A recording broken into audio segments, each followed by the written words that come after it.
right, guys, welcome back to the Walleye Files. Hope everybody is doing well. I just want to say thanks for being here. Hey, we've got a fantastic show. We've got 4 great anglers. We've got Mark Quartz, Tom Wyn, Craig Sleman, and Cory Heiser all breaking down the new schedule for 2026 for the National Walleye Tour. I wouldn't say controversy, but just some different opinions. My personal one might be a little different than a lot of others just because I'm local to the Green Bay area. We've got 2 events on the same body of water back to back, which is a little interesting. And I'm licking my chops for it, to be fully honest. I'm super excited. I love the Bay of Green Bay. I love Bay to Knock. So I'm super excited for that. But as far as the other anglers, we want to give everybody a voice. We want to hear everybody's thoughts. And I want to hear your thoughts. Make sure to comment on this post. Let me know what you think of the National Walleye Tour schedule. Well, is it good? Is it bad? Do you like it? Whether it's conducive to trolling or forward-facing sonar or live bait rigging or anything else, what are your thoughts? I just want to know. So make sure you comment. And of course, like, subscribe, follow the Walleye Files, YouTube, Facebook, Instagram, TikTok, Spotify. And this is, of course, brought to you by Striker Brands, Lake Effect Lures, Bellevue Spice Company, and Walleye Nation Creations. I just want to say thanks to those great companies for supporting us. Without further ado, here we go.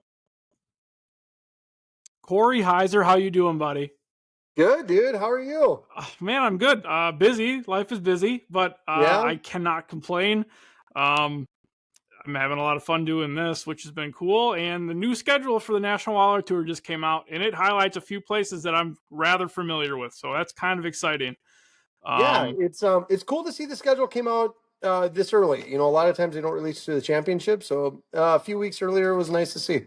Yeah. And I think you're going to have some opinions either way. You're going to get some very happy people, guys like me who live 45 minutes from Green Bay.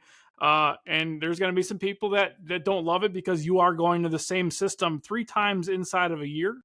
I'm sure we'll touch on that. But overall, knee-jerk reaction, Erie in April, Oahe in May, Bay to Knock in Ocano, June and July, and then the championship on Sakakawea. What are your initial thoughts? I'll simplify it. Big water, big walleyes. I mean, that's at the end of the day, we're going to be fishing for a lot of big fish. We are going to be fishing big water, and it should be pretty good. I'm a little concerned actually about the Mobridge in May. Nobody's really talking about that, but I fished an event there in 2009 when over half the field zeroed for 2 days because of high cold water and mud. So I have that in the back of my mind, and I guess I just can't get over that. As far as it's a knee-jerk reaction when I hear Mobridge in May. Other than that, I mean, each location is fine on its own standalone merit. I feel like we could have done a little better with just the overall layout of it, but each event should be fun, and we're going to be targeting big fish, which I think as a tournament angler, that's what a lot of us want to do. Yeah, I totally agree. I think as far as the bites, I've never fished Mobridge in May. I fished it in July, so that's kind of my biggest question mark. But the other 4, including the championship, they should be some absolute perfect timed on fire bites. Honestly, I mean, more weight than you'll normally see to cash a check, I would think. 100%. I'll have to look back at the statistics the last so many years. The only thing that'll hold the total weights down is the slot events, both in Gladstone and at Mobridge. But even with slots, both of those events are going to be big weights, no question. Unless we get something funky with the weather and a weird spring, and then Mobridge will be a little bit dicey. But yeah, I expect a lot of big fish and a lot of big baskets for sure.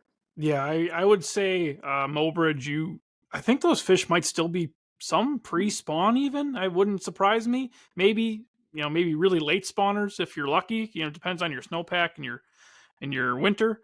But I would be surprised if we have many pre-spawners. I would think that would be that would definitely be postponed. But I mean, again, we could have a funky spring, and Yeah. living in the Dakotas, Minnesota, you never know what you're going to have.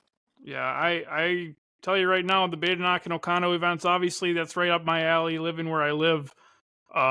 We just fished the Master Walleye Circuit out of Badenoch. I'm telling you, man, there are some absolutely giant fish in that system. The unders will be the biggest factor in that tournament. And then Okano is just kind of a free for all. That bite should be fantastic. The alewives will be gone. You're looking at 25 pounds a day to cash a check, maybe even more. It'll be an insane bite. Yeah, it should be good, and I think it'll be fun. It's been quite a few years since I've been in that Gladstone, Escanaba area.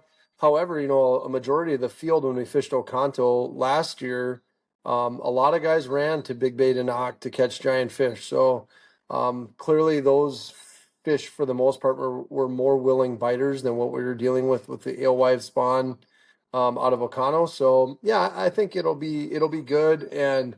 It's been funny. It's been 20 years of that beta knock with the challenge of finding the unders and the good unders. So some of that stuff just has never changed. Yeah, there's places like that that'll just never be different. I mean, the system will change, but as far as the goal, it'll never be different. Correct. Yep, I agree with you. As far as looking into the future, we talked about there, it's not quite set up how we would want it. Is there a schedule or is there a possible thought as to what bodies of water you'd really like to mix in the future? I think a couple of things that are important to me is diversification in where we go. I feel like we're the National Walleye Tour. Many from the outside look at what we fish as the premier walleye circuit in the country, and feel like that we should be tested. I feel like we need to go to some rivers, whether it's the Missouri, the Mississippi. Those two typically are the primary walleye rivers in the United States. And then you look at inland lakes, reservoirs, Great Lakes. I mean, you can kind of break it down that way. I just don't know that I'm a big fan of either Great Lakes or giant reservoirs. There's some wonderful inland bodies of water that we should be fishing. And I think my first and foremost adjustment I would make is our championship now is only 40 guys. And there is absolutely no reason, in my opinion, that we can't explore some of these different bodies of water that would be better at hosting 40 boats than these massive bodies of water that we've found ourselves going to the last 3 or 4 years for the championships. Yeah, I think you're onto something there. And I wrote down a few places personally, just places you can host a regular season event or places that you could take a championship like Lake McConaughey. We haven't gone back to Devil's Lake in a couple of years. Leech Lake would be a great place. There's a lot of places that we could, that are relatively centrally located, right? The heart of Minnesota. You go places in Iowa. I mean, there are plenty of places. I think that you could host a championship. And that's just the thing is like we open up with only having 40 boats. We open up a huge, vast variety of bodies of water to fish. We should not be fishing places we can go with an entire field. Clearly, the range of where we've been going keeps getting narrower and narrower. And to that point, if we're having trouble finding new places to fish, let's not take one of the places that's on a regular rotation and put it as a championship. Even Leech and Devil's Lake are plenty big enough for a 125 boat field. They're not, in my opinion, and I've had a lot of success on Devil's Lake. I don't want to go there for a championship. It's big, it gets ugly, and a lot of us would like to see somewhere new. I love the idea of McConaughey, Boysen. You've got Wabe, you've got Bitter, you have Winnebagoshish, Cass, Peenwell. I mean, I could go, there's literally dozens and dozens of places that we could go with only 40 boats. And I think that's just a completely different event, in my opinion, with 40 guys. You can limit practice. If you feel like it's on the edge of maybe being too small, limit us to 3 or 4 days of practice. There isn't one person in that championship field that would complain. So that's just kind of, I guess, one of my overviews. And how we're going to the same body of water twice in the same year and back-to-back events, That's a head scratcher to me. It really is. I mean, that's like saying we're going to Sakakawea on the east end for one event and the west end for the other event. And unless you put boundaries up, you could literally fish the tournament on the same spot. And I just don't feel like that puts us in that's a challenge enough. And it's not what a lot of us as tournament anglers want to see. I guess I shouldn't put the bulk of tournament anglers in that same statement. However, those of us that travel, I know, like to see new places, and we like to go to different places. And the monotony of the same schedule and the monotony of the same bodies of water doesn't intrigue me. Yeah, I think you hit on something there that we don't normally see. That I would be surprised. You know, I'd be surprised if they did it, but I really do think they should institute some boundaries. You used to have all FLW and some of the other tournament circuits used to have 150 boats in them. I mean, you had PWT had a waiting list, Mm-hmm. and you have boundaries. Your payouts weren't more. Maybe back in the day they might have been, as far as inflation and other things, they might have been better, but Right. your payouts were not crazy, percentages more than what they are now. But you had a lot higher, a lot more boats just in general. Yeah. So I just wonder if that's something that plays into it. And yeah, you talked about going to smaller bodies of water. I'd be all for it. I've never fished Bitter. I've never fished Winnebagoshia in a lot of other bodies of water. I'd love to go see that. I mean, if you talk to the guys, unfortunately, the one year I fished the PWS was the year they went to Ottertail. And if you talk to those guys, I mean, I'm friends with probably 2/3 of the field that was there. That's the favorite championship they've ever had because it was a small inland body of water. It was still plenty of space, plenty of areas for them to fish, but you didn't have to put hundreds of miles on your truck, during practice, driving from different launches. You weren't burning 25 to 35 gallons of gas out of your boat. And you didn't have the chance of sitting on shore because the wind wouldn't allow you to fish. And I just feel like a championship is a reward. And let us experience some of these lesser utilized walleye factories. I just think that's a good idea. Yeah, I agree. And I don't want to take away anything from the schedule that we have. No. We are fortunate to get to do this. It is special. But I think if we are the premier body of walleye fishermen, then I think we should be A, tested, and B, like you said, rewarded. Yeah, I mean, you look. I love schedules that have us going to different styles of water. Let's put the test out there. Okay, you're good on the Great Lakes, awesome. But how are you going to do on the Mississippi River? And those guys that are river rats, let's take them to an inland lake. Like, I just love the diversification of a schedule that pushes all of us to be better. And you have enough trails that stay in their areas. You have enough trails that stay on specific bodies of water, and there's the opportunities for those guys. And those of us that want to fish nationally, let us be diversified. And again, I'm with you. I think it's a great opportunity for us to fish. Um, and there's a lot of positive things. It's the only Pro-Co events out there.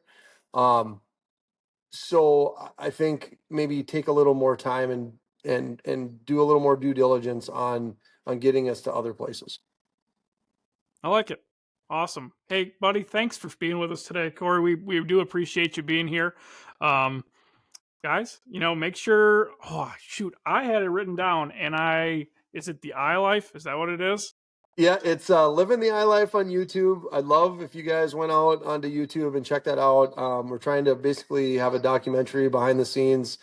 And if you want to see some more in-depth comments on this whole scheduling thing, go to my Facebook, Cory Heiser Fishing. It's been a real blow up, and it's been kind of fun. And I'm glad Brandon had us on, and we can talk about it. And again, whether I'm a huge fan or not a fan of the schedule, whatever it is, I'll be fishing, right? Like I'm going to do it, and I'm going to go out and compete, and everybody else get off the couch, go fishing and go compete and get better. You heard the man. I like it. Buddy, thanks for being with us. We appreciate it. You're welcome, Brandon. Thank you so much. This episode of the Walleye Files is brought to you by Lake Effect Lures, the tackle that turns every cast into a catch. Built for serious anglers, tested on real fish, and proven to get bites when nothing else will. Get yours at lakeeffectlures.com. All right, Mark Quartz, buddy, how you doing? Good. Man, the hot topic in the industry, we were just talking about a second ago. The schedule for the National Walleye Tour dropped on Friday. There has been a lot of comments lately. Yeah, it is amazing. And it was kind of amazing how they dropped it, actually. I mean, and I'm not being like rude to them or nothing, but they dropped it at the weigh-ins, and they had the opportunity, I think, the night before to probably drop it at the rules meeting. And I think they chose not to. And I'm just being honest. I mean, why would you not roll it out like we have every year on a piece of paper, hand it to everybody like we always have? But they chose to roll it out on stage, and that's fine. It's a great schedule. There's no doubt about it. I mean, it's as big a fish schedule as you're ever going to see. Nobody's denying. 100%. I don't think there isn't a place on that schedule where you can't catch an 8+ pounder. Oh, I mean, let's be honest, almost a 12 pounder. I mean, like, right. Seriously. I mean, and when I say that, but the second thing is, it's the largest bodies of water, the roughest bodies of water we will ever see. All of them. I mean, the Missouri River is just as bad as any of them. So with that being said, and I was talking to a fellow angler today that's actually going to be on your podcast, but I'll let him talk about the same thing. But anyway, we're going to 3 bodies of water next year. That's it. I mean, when you really want to break it down, it's 3 bodies of water: the Missouri River, Green Bay, and Lake Erie. That's it. And if somebody wants to argue that Sakakawea and the Missouri River, Lake Oahe fish any different, I will argue that all day long, because it is the same body of water. The depths are real similar. That stretch of river where we're going out of Bowbridge, you can fish 100 foot if you want. I mean, it's really no different than Sakakawea. Now, will you have to? Absolutely not. But it is the same body of water. So literally, we're going to 3 bodies of water for 5 tournaments. We will be at Lake Erie we will be at Green Bay 3 times in the next 11 months. Is that doing the industry any good? I tell you what, who is doing good for? It's guys like me who live here. That's for sure. I know. I don't think you're wrong. It is a very easily debated topic, I think, because there are plenty of people who love this area and love the Bay of Green Bay. It's pretty centrally located as far as the anglers are concerned who fish the tour. You know, it's not 20 hours one way for guys in Pennsylvania. It's not, 20 hours another way for guys in South Dakota or Colorado, wherever you're coming from. But you kind of hit the nail on the head. We are fishing this body of water 3 times in the next 9 months, 10 months. I mean, that's exactly. And here's the other issue. We all know Green Bay is looking at changing limits. Now, I want people to know that when we are at Green Bay, we fish a 3 fish limit per angler. Just so you know, we aren't going there and killing all your fish. I mean, and I want people to know that, because that's the rules that we're under. But with that being said, there's absolutely no reason I've been doing this, that next year will be my 28th season. Going into that season, I don't know how many different bodies of water. I sat with another angler today and we talked about how many different bodies of water we could go to. It's hundreds, literally hundreds of bodies of water within a 5-state area that, would be diversity. I mean, like, especially for a 40-boat championship, there's absolutely no reason to go to a body of water that we're probably going to go to the following year and with 40 boats. Because number one, it's tough for the camera crew to make good television when all the boats are that spread out. It can be rough. So there's just a lot of things in it. If you look at my post, I mean, I was very upbeat about it, but to the point, like, why are we doing this, people?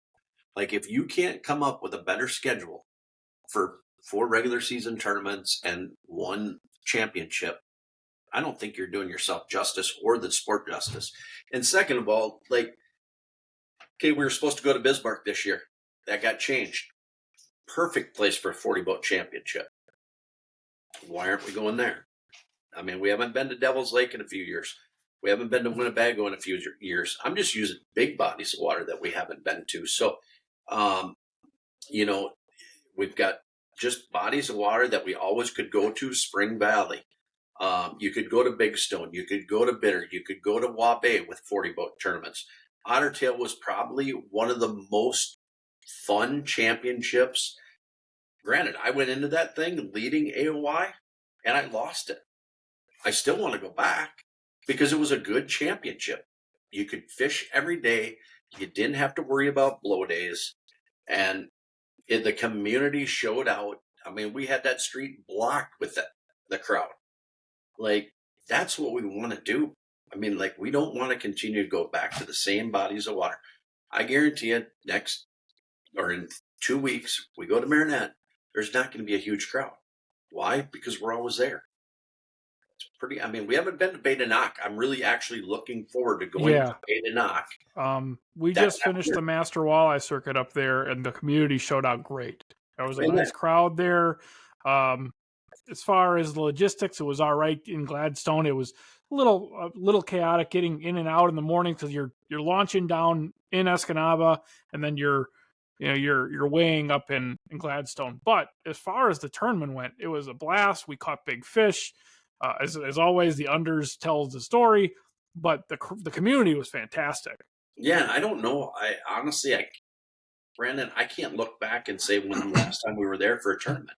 It's been a hot minute. I think 2014 or 2015 when Keith won throwing a shiver minnow for the first time. That's absolutely a great fishery. Like, those are the types of bodies of water that we miss. We haven't been to Saginaw Bay. Like, yeah, we've been to BFE and last year for the championship and then this year in Alpena. Alpena showed out. It was a great crowd. It was a lot of fun. We caught fish. But we haven't been back to Saginaw. What's wrong with Saginaw Bay? I mean, you can do that multiple times a year and catch fish. Like, there's a lot of bodies of water. And when people ask, I mean, there was a lot of comments there from co-anglers and they want to know,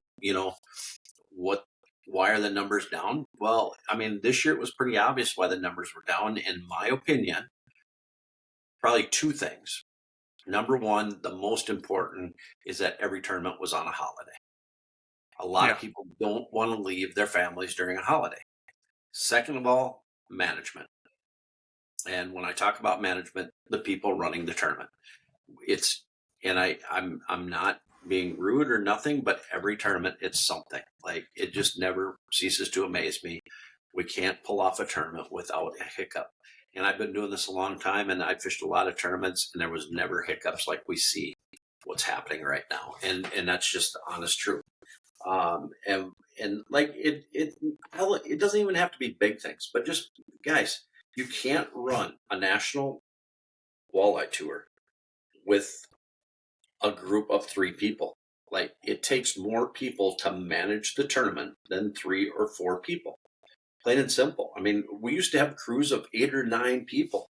Like, that's what it takes. Like, whoever's checking me in, I want them to be an official employee of the tournament. Like that, not some random person that you got to volunteer to check in boats. Like, it's an important part of the day. It's important that all the anglers are in on time, all the anglers are in safe. That needs to be an important person. Tournament director should not be the MC. Plain and simple. That tournament director needs to be available to the anglers to make decisions that need to be made, not the MC. So that's just my opinion. I mean, and people will argue it with me, and that's fine. I'm more than willing to talk to people, and when we talk about the other things, the co-angler part of things, a lot of people brought up forward-facing sonar.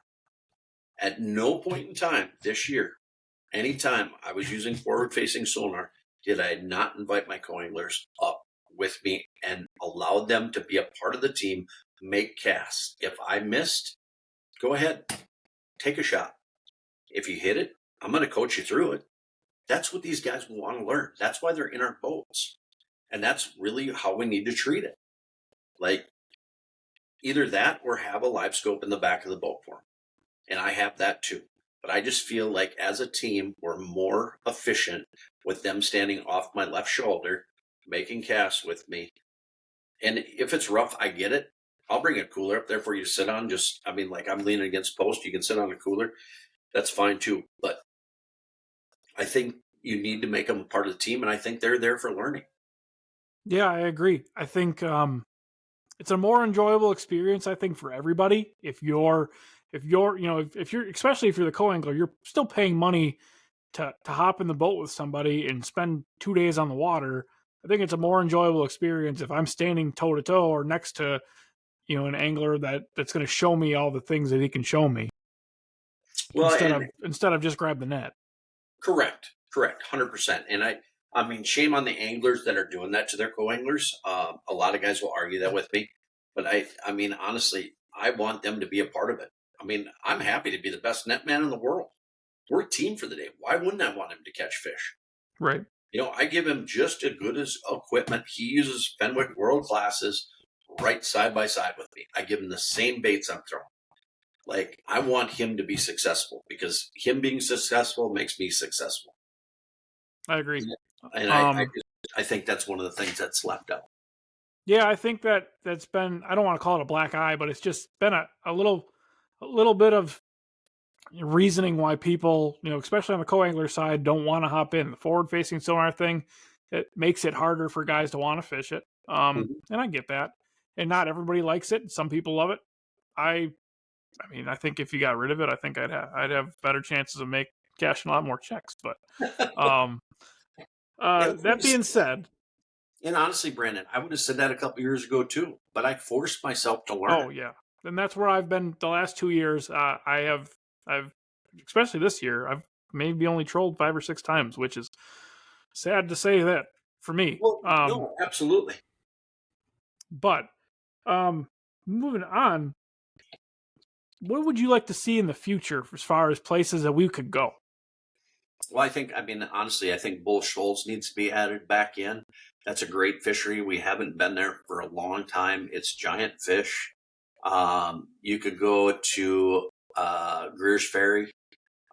There's a lot of southern fisheries that we could go to that would be phenomenal. And there again, we talked about that. It's in the middle of everybody. It's 10 hours for us. It's 10 hours from the guys out east. I mean, it's kind of a meet in the middle down south, but it just adds a different part to the fishery. We could go to McConaughey. We've never been to McConaughey. That was one that I had highlighted for a championship when Mr. Heiser and I talked earlier today. That yep. That would be a place. Yep. Fort Peck. There's plenty of lodging for 80 anglers up there, and I don't think anybody would argue. But you've got, the Mississippi River is always good. We've got the St. Croix River in Pool 3 that you could add in there. We've done that for a championship in the PWT days. You've got Saginaw Bay that we haven't been to forever. You've got Petenwell. You've got Lake Wisconsin. Those are 2 bodies of water that we haven't been to. You've got Waubay. You've got Bitter. You've got Audubon. We can go on the lakes that we could go fish. The Missouri River, Bismarck, as we mentioned before. There's tons of bodies of water that we could go to. You could go to Traverse. You could go to Big Stone. Both great fisheries. So we could go to Leech. We could go to Cass. We could go to Lake of the Woods, which we haven't been to for a long time. That body of water is fishing better than ever. That's a great place for 40 boats. But you could fish a full field there also. So, yeah, we can go on and on. It's just a matter of them taking the time. And like I said in my post, there's been tournament organizations that have taken the time to talk to the states and get permits, special permits to keep certain size fish. Bass did it. They came to Mille Lacs. There's a slot limit on Mille Lacs for bass in general. So the state granted them a permit that they could keep any bass because they wanted the exposure.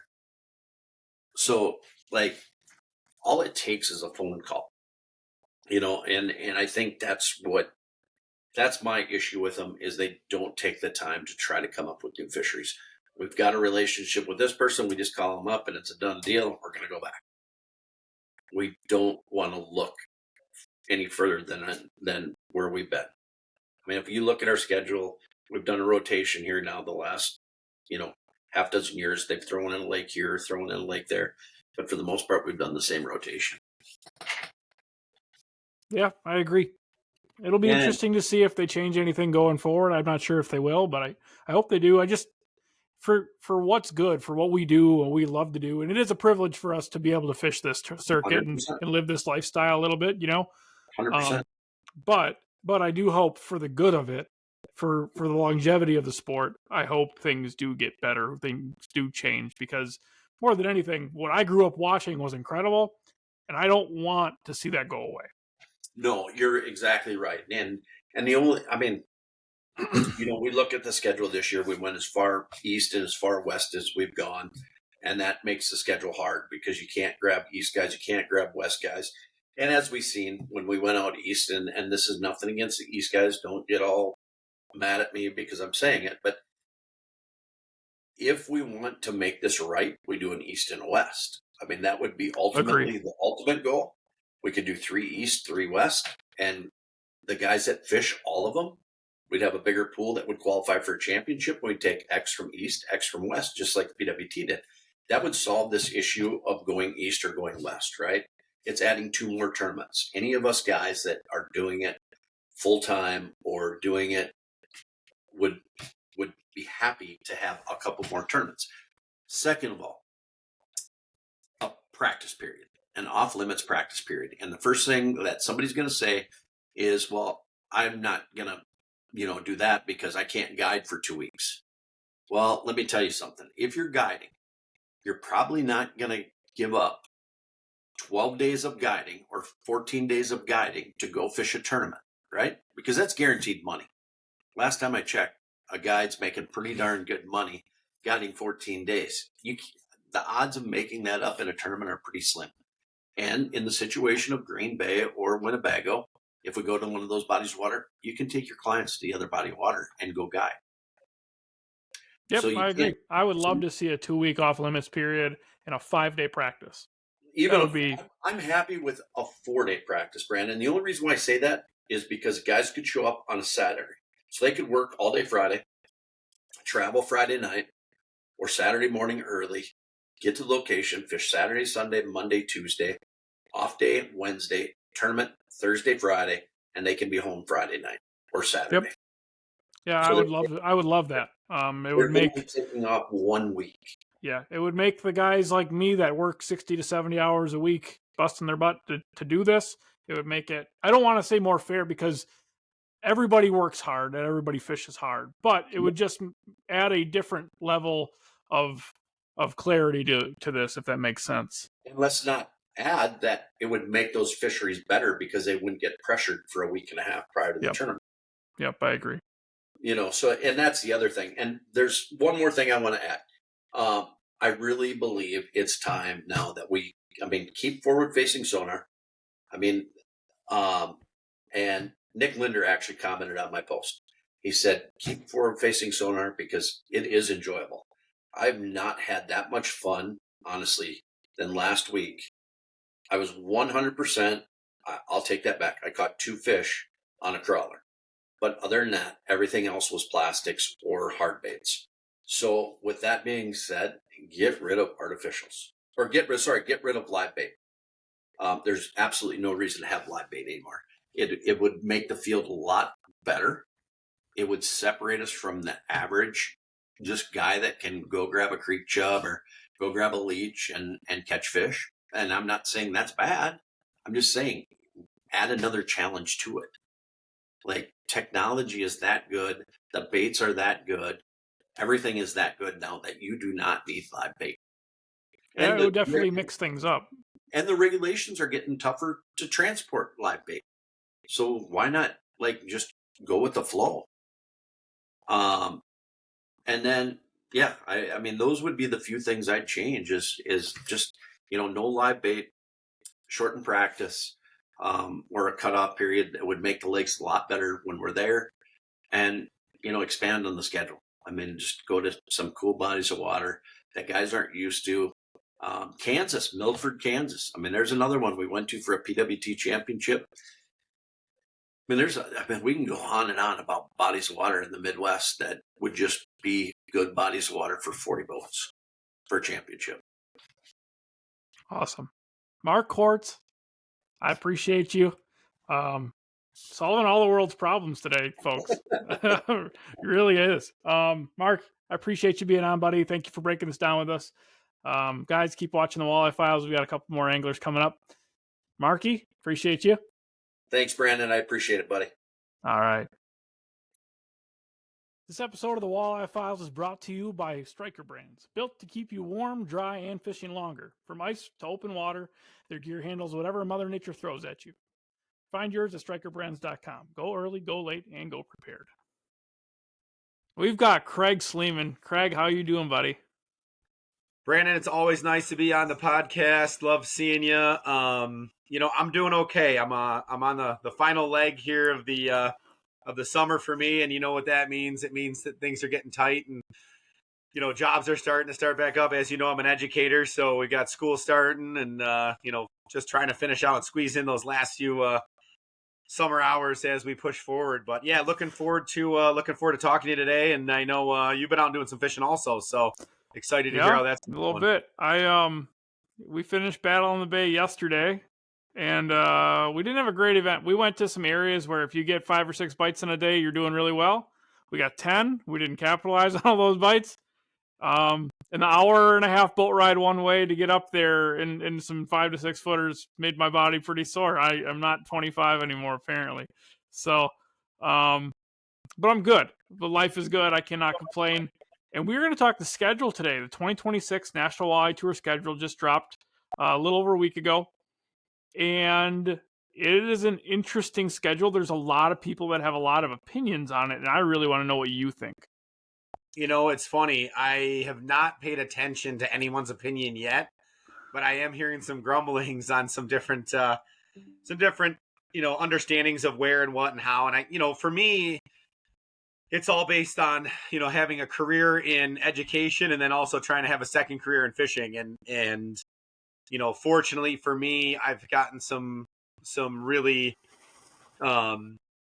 great help from behind, like having a background of a twin brother who can come out and pre-fish when I can't, and having my better half over here taking care of all the accommodations, making things they're booked, and without that team effect of someone taking care of meals, someone taking care of accommodations, lodging, travel. I mean, just this past year I flew back and forth to 2 tournaments because of my work allocation and making sure that I was committed to my education and not missing too many days. So it does take a team to get through these schedules. And, looking at, I just pulled it up here. I know it's everybody knows, the online 2026 NWT schedule is out, and which was cool to have it kind of unveiled at our Dunkirk event, which I do appreciate you putting me in that top. We had a chance at making that top 10, and my fish didn't show up on day 2, but we'll talk about that later.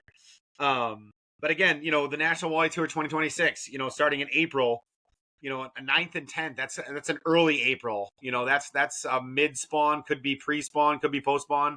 A lot of fish in transition. Monroe, Michigan, right there at the base of the river. It's kind of cool because you're gonna have some options. You're gonna be able to go up if you want to get to the river. I'm sure it's gonna be a part of the deal. And if you want to slide down and go fish around the islands or the cans or some of the reefs, that's gonna also be in play. It's just, I think that one's going to be weather related, whether or not that wind blows and muddies up that water. And, but that's an early event. I think you're going to see big weights there, kind of like we did last year, in that 34 to 35 pound range, is probably going to definitely keep you in the top 10. And, some of these guys now, they're getting so good at this, at this sniping around and this forward facing stuff and seeing what Johnny did last year. And, just learning, everybody's learning that, you're probably going to see some big weights there. So I'm kind of excited about that one just because of the weights and where it is.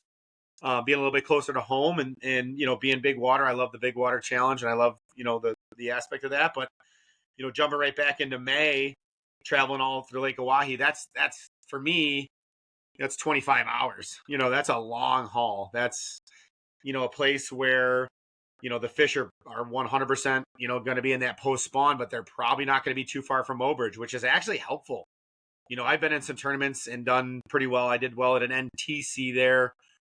In a early August situation where, we ran 50 miles to try to find bigger fish, and probably didn't have to, but it's just kind of where we ended up. And, so I kind of like the time frame of that one. But, of course, I hate the travel of that one, even though it's beautiful and the people are accommodating. And, I've been there before and fished it twice now in my career. Getting all the way out there in that time frame, I think it's going to make things interesting for me just because of time on the water and, not knowing enough about the trees and if they're going to be on banks or if they're going to be shallow. And, it'll be a challenge for us, but I think it's going to be a great event that time of year. You're going to see some really big fish then.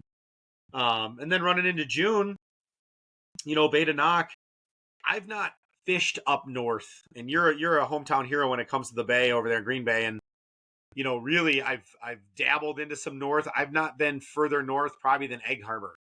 And so I don't know the north like these guys know the north. I've not fished Little Bay or Bay to Knock or any of that stuff. And, I don't know. I haven't seen a fact sheet yet, but that's going to come into play, whether the slot's going to be a part of it. And yeah, the slot will definitely be part of that tournament. You'll be allowed 2 fish per boat, or 2 fish per day over 23, and then 3 of them underneath 23. So there'll still be some nice weights. I mean, you get close to 30 pounds, but as many of those tournaments like that go, the slots will tell the story of who wins that tournament. Right. Which is, I think I said, even this whole slot thing and this no call thing has made it really challenging on a lot of guys. Even this last one we did in Dunkirk was, a no call event and 8 fish. That makes a big difference, in what you keep and the decisions that you have to make. So I think, I like the fact that it's up there. I'm not sure, what it's going to do for us as far as, school and how much I'm going to be able to practice and see. And, hopefully the teammates that I have are going to be able to help me on some of that information. But, I love that. I love that it's there, just because how beautiful it is. And when you look around at some of the trees and rocks and water so clean, and it is a challenging fishery, but at the same time, I'm not going to these places unless I'm fishing the tour. So it's like, what a great opportunity to explore something new and find a new, a new stomping ground, I guess, if you will. So, again, that's probably a 12 to 13 hour drive for me with boat. And if I'm going to be commuting during school, because I'm still in school in June, it's probably my last week of finals there. It's going to be tough for me, but that's the straw in my drink that I'm stirring with. You know what I mean? That's just kind of where it's going to go. And then July 30th and 31st down again in Bay of Green Bay, which, in July, we know how tough sometimes those bites can be in July with alewives and time of year. And it looks like it's going to be late enough there. It'll be that bite will be an absolute knockdown, drag out brawl. That will be an absolute great tournament. Yeah, that's going to be a slugfest, for sure. I know that. And, for us, like I said, someplace I've been, it just seems like we're always kind of going back to the same, same Great Lakes, same areas, same bays, same towns. And, we understand that it is a business and, people are trying to accommodate, where the money and, where the sponsorships are coming from. But, we're always seem to be on Green Bay and we always seem to be in the Dakotas. So it's like those 2 areas, you really have to kind of know your way around and know what the fish are doing at all times. And, for us Eastern guys, it's tough to kind of follow that and know the information. And, there's only so many people that are going to give you, the juice and information on where and what. So, those are challenging places for us, for sure. But I do like the fact that the championship is in August, because that means I can go scot-free and not have to worry about calling my principal and asking him for a couple of days off. But, at the end of the day, another big body of water. I mean, I did have some experience with Lake Sakakawea, and, Darren Schneider's a good buddy of mine that's helped me out there and taught me a few things in that body of water. And I think that can also be, a great place to spread out 40 boats. But, man, that's a huge body of water to break down. Even the cat probably doesn't want to go to Sakakawea and chase little goldfish around out there. But I like the time of year there. I think it'll be a challenging, could be a deep bite, could be a back bay bite, could be a number of places. And, I got to fish that similar time frame last year, which I think was pretty cool to have that info and, be able to kind of break down that big piece of water, whether you're going to be 5 miles from launch in Garrison or if you're going to be up in the Van Hook Arm, dealing with some of those fish. So I think it's challenging. I guess, as a whole, I'm not super excited about the travel part of it. I am a little excited. I think there's going to be great fishing in most of those places that we're going, but, I know the scuttlebutt on it. And from what I've heard, two tournaments in Green Bay, 2 tournaments in, the Dakotas, only one over, say closer to the east. I'm kind of happy we're not going to go buy $20 a dozen willow cats this year and go to the Mississippi and, deal with closing dams and skegs that need some work this winter and, things like that. So I'm kind of excited to stay off the river, although I do like the river and the river's been good to us a few times. So, at the end of the day, but I'm not going to miss it. That's for sure. So definitely a challenging schedule. Definitely something we're definitely going to pursue and get back on tour, schedule permitting with work and how things are going there. But, man, big bodies of water. I would like to see more boundaries. Like I really liked the New York only boundary here in this last one. I think it evened the playing field. There was no secret bite.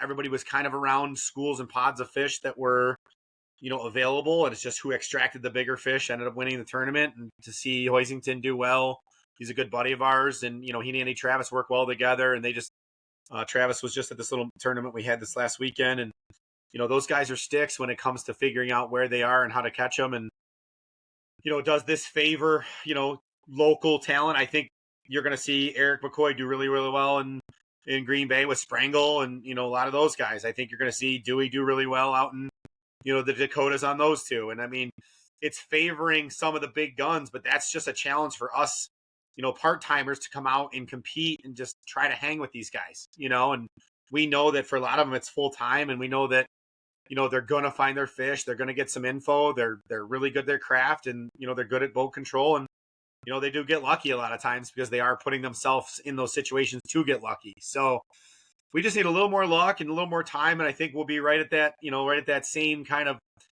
always challenging for a top 30, sometimes cash a check. I mean, I didn't cash check yet. I did Dunkirk. I got some Ranger Cup money, but years previous, I've cashed in 2 out of 4 or 3 out of 4 or 1 out of 4. And I think just with the travel and the amount of time that these guys are able to put into these places, they really are getting the juice more than us.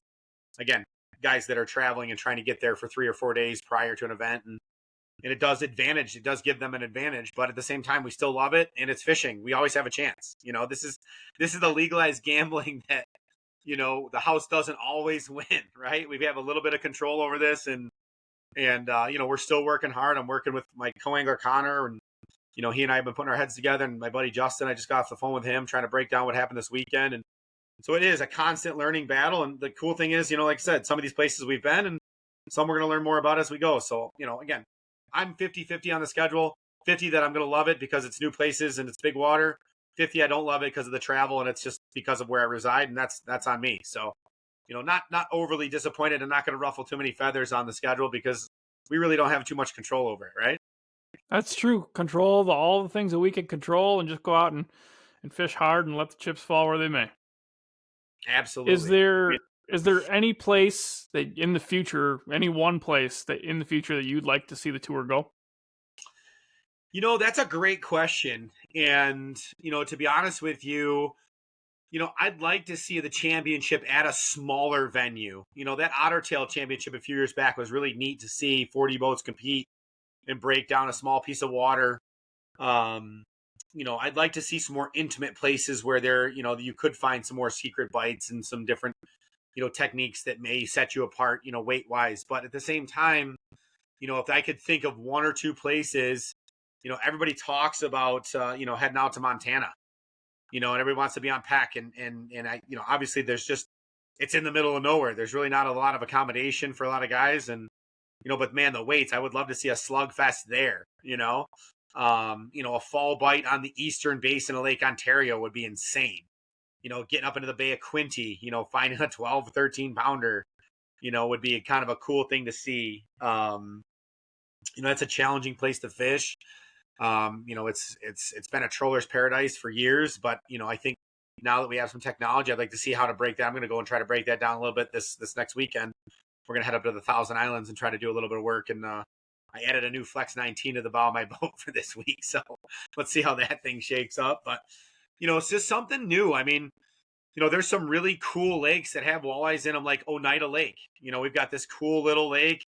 We're not talking big weights over there, but a good friend of mine, as Mike Urema lives over there. They just want to, congratulations to them. They just won a Walleye Wednesday championship here.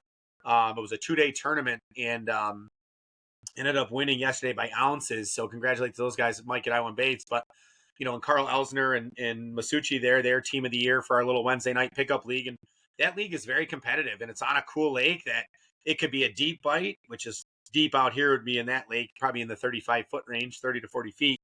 You could troll, you can cast, you can weed fish, you can shallow bank, beat the bank, you can hair jig, you can blade bait. There's a really cool kind of like just dynamic to that 22-mile long, 5-mile wide lake that you could definitely hide 130 boats because they do it with the bass guys all the time.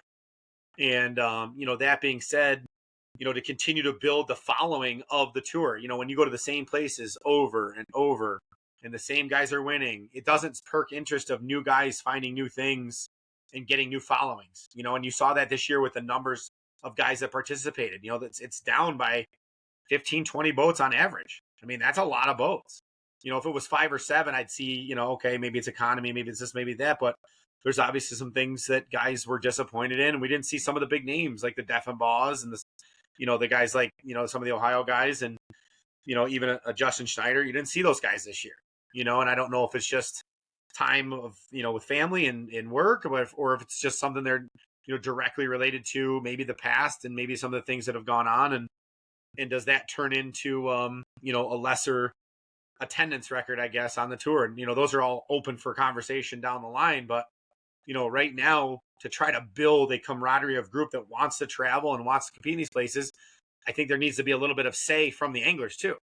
And Andy Travis and I have talked about this. There's organizations like the NPAA and some of the other guys that have, built these groups. But I think, there definitely needs to be an anglers union, where we go to the tours and say, this is what we need. This is what we're looking for. We need more payouts. We need more travel money. We need more this, more that. And you're going to get a bigger turnout. You're going to have 130 boats, when you have a say in where we go, what we do, the rules. Having these long bonsai runs of 170-mile round trips and 2 tanks of gas, number one, isn't helping my pocket. And number two, isn't helping my equipment. And it just makes everybody miserable when they find out a guy had to run 170 miles to catch his 7 fish, So I think, a few more boundaries, maybe a little more say with the anglers. And I think, like I said, Andy Travis and I had a conversation the other day with Jeff, and, we're talking about trying to meet prior to the rules meeting to get some say, get some feedback from the anglers so that there's more a cohesive group, especially the 60, guys that are traveling, saying, what do we really need and what are we getting out of this? Are we getting enough coverage? Are we getting enough social media? Are we getting enough, return for our buck? Because it's costing us. We're the customer of the NWT, right? We are the customer. We're paying for this experience. We're paying to put our show on the road. And I think sometimes we get forgotten in some of these decisions. And I think, with a little more say and a little more clout, I think we can, drive the train in the right direction to start getting 100+ boats. Yeah, I agree. I agree 100%. I think there's some things that we could do as an organization that really markets to people who aren't on the tour yet or who haven't fished it. And then I think there's ways to, the Elite Series has a group of anglers that has input, right? And they poll everybody, they take that input, they turn it into some results. And I think if you had 6 or 8 anglers that spoke for the anglers, I think we would get a lot more done. And I think you probably see a lot more middle of the road, not way off one way or another compared to how the tour is. Right. And, it's, again, not everybody can put together this kind of a travel schedule. And, most of us walleye guys are blue collar workers. We're always in, grinding out, trying to create a living. I mean, there's very few of these guys that can do it for a living. And obviously they're also doing other things to go along with it, with TV shows and sponsorships and classes and universities. And, you have to make the whole package work to make this even an opportunity to go and indulge yourself with. So, yeah, I think a little bit of the veteran guys like a Quartz and a guy like a Chase Parsons and, maybe a Sprangle and those kind of guys with some of the new blood like Tommy Wyn and Dewey and, guys that are all respected by the group and have done well, not only strategically on tour, but also in the community. And, a couple of guys like that. And maybe a guy from each region, maybe a guy from the East who helps, coordinate the Eastern stuff. Maybe a guy from the Midwestern states, and then maybe guys from the far West that can all help and contribute so that everybody's getting their say. And, I did see that at Dunkirk. We have a group, Jim and Diane Steele, who run Innovative Outdoors.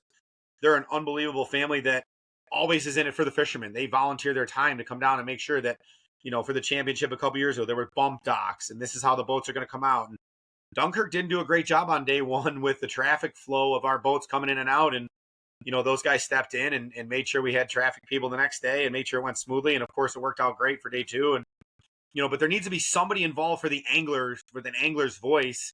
Otherwise, the angler kind of gets forgotten in the, in this huge tournament. And that's what we're there for, right? We're there for the anglers and the fish, obviously. But, let's not be forgotten here. And I think sometimes these series, are after the sponsorships, they're after the corporate money, and a lot of times they forget, what they're actually servicing, which is us, the customer, and that's the product that they're putting on the floors. We are a part of that equation. So I think a few things, need to change to make this a bigger and better event and continue to build this program, because we know what it was like back in PWT eras of 150 to 200 boats and Tommy Scarless and, Bob Hentons of the world out there doing their thing. And it was, a tough series to compete in because everybody was good, and I think there needs to be also too, we've talked about like the elites, you have to qualify to get in something like this. I know the AIM is getting there with their series, and I think anybody that pays their money can join, which is great because it allows me to get in there and to compete at this level. But,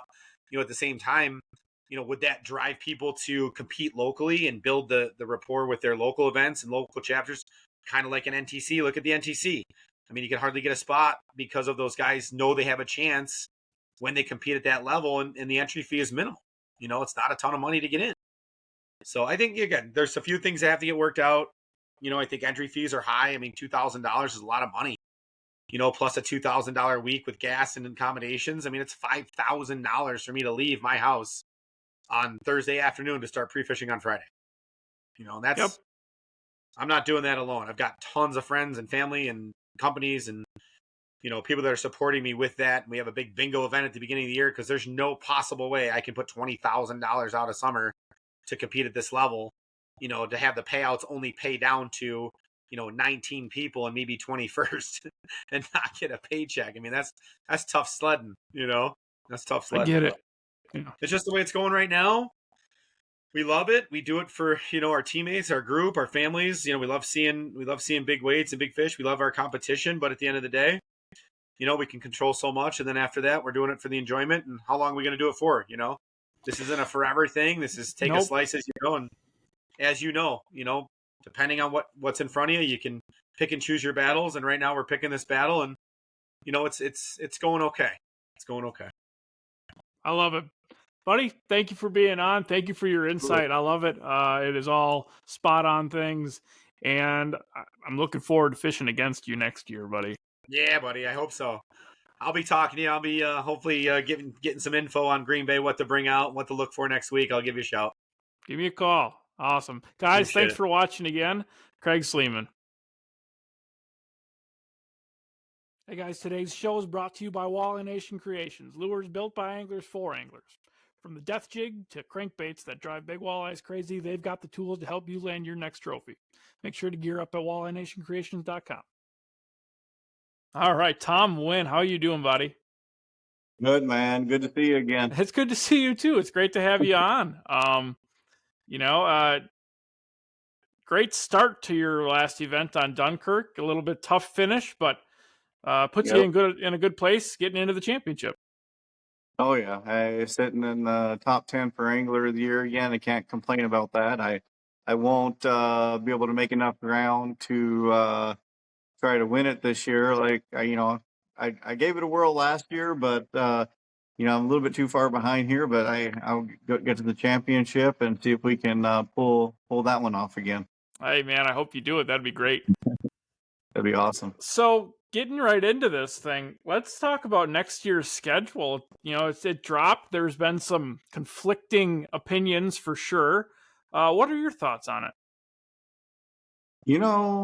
I think I'm too busy to to look into all of the ins and outs and all of that stuff. And to be honest with you, I haven't been doing this that long, but being that my initial dream was to chase the tournament life on the bass side, on the Bassmaster Opens, and then if you're fortunate to make the elites, I mean, number one, you're traveling all over the country. You're fishing a lot of the same lakes every year, but and it's the same deal. You're fishing against some locals. You're fishing against the other pros, which is awesome. But I am totally 100% fine with the schedule. I'm gonna go, right? So every year I've been doing this as well. There's always some sort of complaining. Like it is what it is. Some's justified, some is just to complain, I feel. But hey, right now the NWT is the best circuit that we have to fish, to represent our sponsors, to go out there and educate our fan base. And I wouldn't want that job of putting together a schedule and having to listen to all the complaints one way or the other. I think there's way more to it. I think there's way more to it than what we realize. I don't know, but I don't think it can be easy. Yeah, I think you're right. I've hosted a few small tournaments in the locally here near Green Bay, and it's an absolute mess. It's an absolute mess Yeah. just dealing with people on a 1-day event. I couldn't imagine running a full circuit. Yep. And yeah, if you're gonna fish, you're gonna fish. Whether it's 5 tournaments on Green Bay, 5 of them on Erie, or they're spread out all over the country. Yeah, that's the thing. And if we want to be professionals, we're gonna go compete to our best ability to win, try to win every single time, no matter where it is. I mean, technically, I feel that they could schedule a tournament from the Columbia River out in Washington State all the way out to Maine, and hit some those walleye rivers and reservoirs down south in Arkansas, where I'm from, things like that, Tennessee. And I think that really that's part of being a professional, is traveling, putting on those miles. And, like, even if we, go to Green Bay twice, I understand both sides of that argument, but at the same time, hey, we'll go there twice. You're gonna go out there and you're gonna try to win regardless. Try to catch the biggest 5 walleyes we can, and just move on. Educate people along the way, and build the walleye industry up instead of keep tearing it down. Yeah, I agree. I agree 100%. Yeah. So are there any places in the future that you'd like to see the tour go? Again, me starting just a few years ago, a lot of these places I've been are new to me, and I love it. Going out and breaking down these giant bodies of water is something special. Like, every time I've been to Green Bay now a few times with the NWT. I've been to Sakakawea with the NWT and some other, like the Dakota Walleye Classic. But every time I go, I end up fishing, even if it's the same time of year, I end up fishing a whole different area of the lake. So, like, it's always new to me. I'm not going back and fishing history. I'm not doing all that. So I make these areas new. Of course, I think it's part of because I just want to keep learning myself, and go out there and challenge myself to learn a new area. But I don't know, and again, I don't know the ins and outs. I don't know the rules. I don't know any of that. But I'd love to have a tournament somewhere in Minnesota. I know there's slot limit rules, but there are other places we go to. You hear about those reservoirs in Montana, of course. I mean, Yeah. who wouldn't like to go out and try to catch some giants over there? But really anywhere. Or hey, let's go down south. Let's go to the Tennessee River. Let's go to the down to Greer's Ferry in Arkansas, or Bull Shoals, or something like that. But it all depends. I don't know the ins and outs of setting up the tournaments, or how they decide where they're going to go, but some of those places would be cool. Yeah, I agree. And I've highlighted a few places like Lake McConaughey in Nebraska. I've never been to Devil's Lake. I'd love to do a regular season event on Devil's Lake. There's just something about those places that they definitely don't get as beat up, I don't think. And if they were to host a championship on some of those smaller bodies of water, Cass, Leech, Leech could hold a full tournament field, but I think it'd be really Yep. cool. Yep. No, it would be. It'd be, especially those championship. I do agree with the sentiment too that if we could, in our championship, go to a more intimate type lake, like one that can fit our 40 boat, something that none of us are really familiar with. That's cool. Like when we went to Ottertail on my first year of doing this in 2021, that was pretty cool to have done that on Ottertail Lake that year. And there's a lot more options that way too. But again, you're looking at setting up around these cities and stuff like that, and who wants to host us. But that's all part of helping to make the walleye scene popular again and educating so people have interest and get more of these cities on board who like, oh yeah, let's host these guys. Let's do this thing, Yeah, definitely. Before we go, you mentioned education. Do you have any plugs or anything for Tom Wyn University right now? Any special deals going on? Well, we just launched a few weeks ago, our first body of water exclusive content course. And in the beginning, after released the Master Forward Facing Sonar course, it well exceeded my expectations and my goals. Super, super thankful for that. But then the Lake of the Woods course, released that one because it's one of my favorite bodies of water, and it too has blown me away. And we just put together a package. So you for those who don't have the Master Forward Facing Sonar course yet, you can get that one and the Lake of the Woods course combined for a